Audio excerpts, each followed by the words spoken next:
കേന്ദ്രത്തിനെതിരെ കമാന്ന് പറയാതെ നയപ്രഖ്യാപനം ശക്തമായി അപലപിച്ച് പ്രതിപക്ഷം. വന്ദേമാതരം ആലാപനത്തിലും വിമർശനം.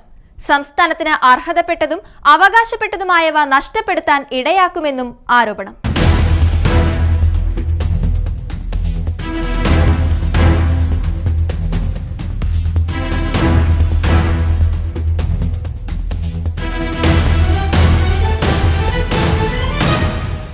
സതീശൻ സർക്കാരിന്റെ ആദ്യ നയപ്രഖ്യാപനത്തിൽ കേന്ദ്രത്തിനെതിരെ ഒരു വിമർശനം പോലും ഉയരാതിരുന്നത് രണ്ട് ഭരണകൂടങ്ങളും തുടരുന്ന കൂട്ടുകെട്ടിന്റെ തെളിവാണെന്ന ആരോപണം ശക്തമാകുന്നു.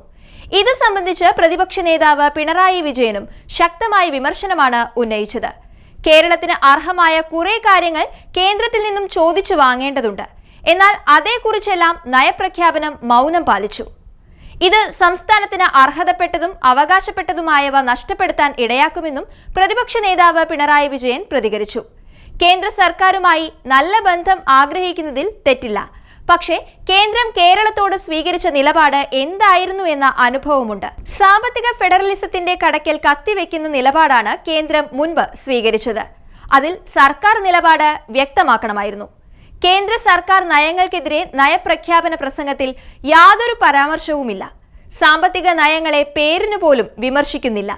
തൊഴിലുറപ്പ് നിയമം അട്ടിമറിച്ച് VBG റാംജി നിയമം കൊണ്ടുവരുന്നതിനെ പറ്റിയും അതിൽ സംസ്ഥാന സർക്കാരിന്റെ നിലപാടിനെ കുറിച്ചും ഗവർണറുടെ പ്രസംഗം നിശബ്ദമാണെന്നും പിണറായി കുറ്റപ്പെടുത്തി. മുൻ സർക്കാരിന്റെ കാലത്ത് കേരളത്തിന് അർഹതപ്പെട്ട സാമ്പത്തിക വിഹിതം കൃത്യസമയത്ത് തരാതിരിക്കുന്നതും അനുവദിക്കാതിരുന്നതുമെല്ലാം സംസ്ഥാന സർക്കാരിന്റെ പ്രവർത്തനത്തെ കാര്യമായി ബാധിച്ചിരുന്നു.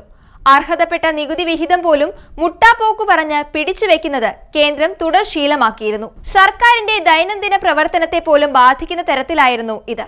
വിദ്യാഭ്യാസ മേഖല, ആരോഗ്യ മേഖല, കാർഷിക മേഖല, ക്ഷേമ പെൻഷൻ തുടങ്ങി സകല വിഭാഗങ്ങളുടെയും ദോഷകരമായി ബാധിക്കുന്ന തരത്തിലായിരുന്നു കേന്ദ്ര നിലപാട്.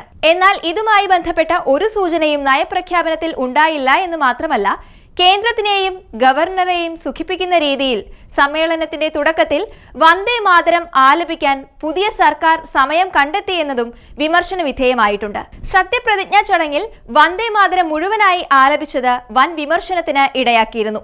സമാനമായ രീതിയിൽ നയപ്രഖ്യാപന പ്രസംഗത്തിനും വന്ദേ മാതരത്തിൽ തുടക്കമിട്ടതാണ് വിമർശനത്തിന് ഇടയാക്കിയത്. അതേസമയം വന്ദേ മാതരത്തിന്റെ ആദ്യ ഭാഗം മാത്രമായിരുന്നു പോലീസ് ബാൻഡ് സഭയിൽ വായിച്ചത്.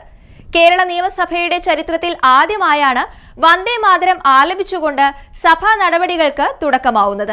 ബഹുസ്വര സമൂഹത്തിന് യോജിക്കാത്ത വന്ദേ മാതരത്തിന്റെ പൂർണ്ണരൂപം UDF സർക്കാരിന്റെ സത്യപ്രതിജ്ഞാ ചടങ്ങിൽ ആലപിച്ചത് വിവാദമായതിനു പിന്നാലെയാണ് 16ാം നിയമസഭയുടെ ആദ്യ സമ്മേളനത്തിൽ വന്ദേ മാതരം വീണ്ടും ആവർത്തിച്ചത്.